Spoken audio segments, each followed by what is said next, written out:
Very good afternoon to each and everyone. On behalf of Lady Hardinge Medical College and Director, it's my proud privilege to welcome you all here to this session. It's indeed a good thought to conduct such a workshop and invite a distinguished speaker.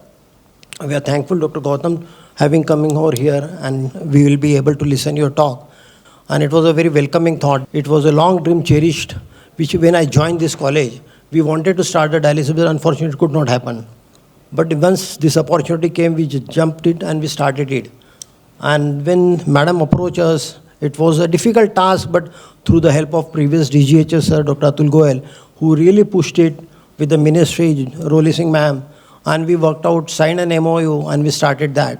But 1996, when I joined the faculty, this was my dream. And from that 2 machines to 20 machines, now it is effectively working with us, Adharshila, and as what you have seen in the video, the prevention is the main aspect of it, and we are running the center with the present HOD, Dr. Anupam, who's really working hard to make it more effective. And with the team of the technicians which have been supported by the Adharshila, we are grateful to that.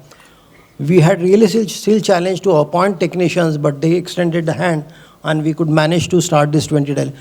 And as we know, the surgery department is always supportive. Sudipto Shah, Ashish Arsia, they are there to support the fistula, which is rightly good. It's not the just IV access, but it's a lifeline.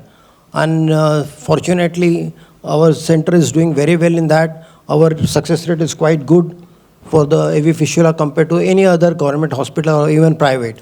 So, and I think with the today's talk of Dr. Gautam, the budding surgeons will have a better chance to do it. There is long waiting period. A lot of hospitals are referring cases to us. I keep on sending, and they never say no, right?